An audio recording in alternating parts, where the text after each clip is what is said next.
Hi everyone, it's Linda from LindaZ in Arlington Heights, Illinois. I don't know where my coffee is and I need it this morning, so I'm going to go grab it. I hope you're here to have another quick and easy little fun thing. The one thing I want to do today, you've noticed probably that I've got quite a few videos out lately on Kaffe fabrics, Kaffe sewing machine, this wonderful Kaffe box of goodies that we found just came in. They are just phenomenal things that are coming with the new machine. They're here to show for our floor model, but I also have something, I can hardly reach it. Looks like a nice big box of candy, but it's much better than that. It is a beautiful box of software that is coming with this wonderful box when someone purchases the Kaffe 770 and the embroidery unit with it. And then there's a big package of fabric and quite a few things. So we've had so many creative things happening with different types of fabrics, with the machines, with patterns and designs, that I thought what I'd do is show you what I do with the leftover scraps. I know a lot of you probably are trying to cut them into little squares or triangles and use them for your fabrics and some of your quilts, but what I do with them, especially if there's a sizable amount, I will take, and they're all various sizes, you're going to see what I'm doing here today. And this, of course, it doesn't go with this one, but it's just a great little scarf. It makes great, wonderful little, you've seen this shirt that does match this. This is not the matching shirt. I have the bag that I made, and this scarf was actually made out of the scraps running alongside the fabric. And so it doesn't really matter what size. I'm not going to give you any measurements for the scarf because you can see this one is maybe 2 yards. I usually go that way, so it's about that. But you can see the one that I'm sewing on right now. Now this is not a Kaffe. This is another shirt, and I am going to do a video on the shirts that I've been wearing. I do make my own patterns out of this, but we have a pattern that the little, what's it called, Teresa? The Bondi shirt, or yeah, it's a Bondi pattern, and you could adapt to something very similar like this, and it really fits small sizes and very extra large sizes. So it's a great pattern. So what I did today, it's only going to be a short video because I want to show you a couple of quick things. I have had many people say to me throughout all the different videos, well, I don't have that machine, or, you know, you've got that great machine, but I don't have that, or I can't do that. So I thought I'd show you something that everybody can do. Normally, when I would be making these scarves, I would do them on my serger. I have a Baby Lock Triumph and I have a Bernina 890, and they are beautiful sergers. They trim and cut the fabric and they go through it very fast. But it isn't necessary because these are all, the seams are all enclosed, they're inside, and you could do it with a very simple straight stitch. Now, you're not going to have enough fabric to make one long scarf, and I'm not going to cut them in the diagonal the way I would do when I was putting a binding strip. You could if you had enough fabric, but that's not what I've done. I've just sewn right across the seam, and that's what I have here on this one. I'm going to show you the seam in a minute, but before I do, I will show you once the seam is sewn together. Now, this is a real long one.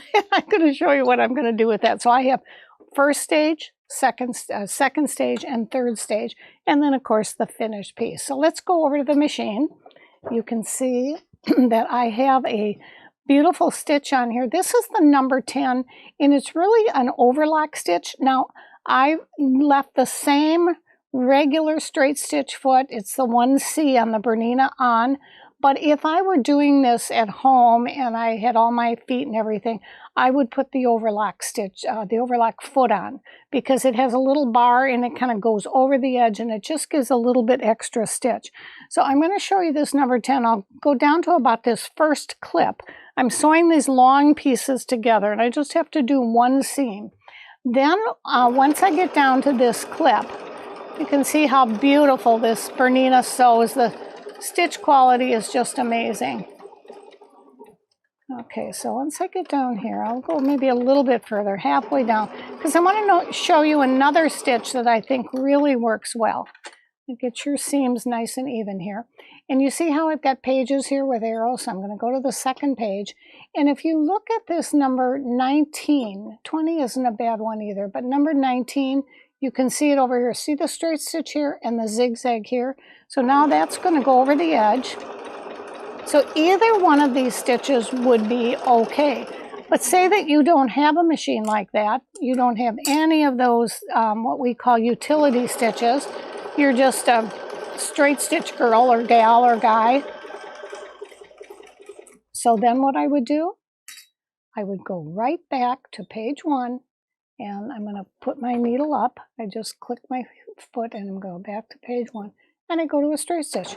And that's all I would do. I just do the straight stitch. Now, this is a wider stitch that I've been using, so I'm going to put my needle up, and I'm going to move it all the way over. And I'm going to finish it off with just a straight stitch. I can reverse. I'm going to cut it with my scissor. And voila. On this seam, I have 3 different seams. I have the overlock stitch number 10.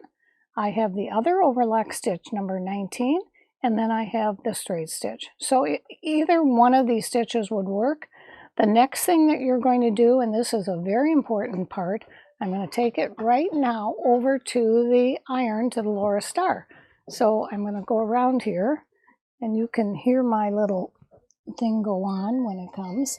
When you turn your iron on, you always want, especially when you have one of these great Laura Stars, it's not on right now, but you want to press it. It's on, but it isn't ready. I've been using it, and it keeps going off when I don't turn it back on. So it's a wonderful feature, because if you walk out of your room and you forget that your iron's been on, and 2 hours later you remember it, this automatically shuts it off. But did you see what I did? I pressed that seam nice and flat. I turned it over. I'm on the wrong side when I'm pressing.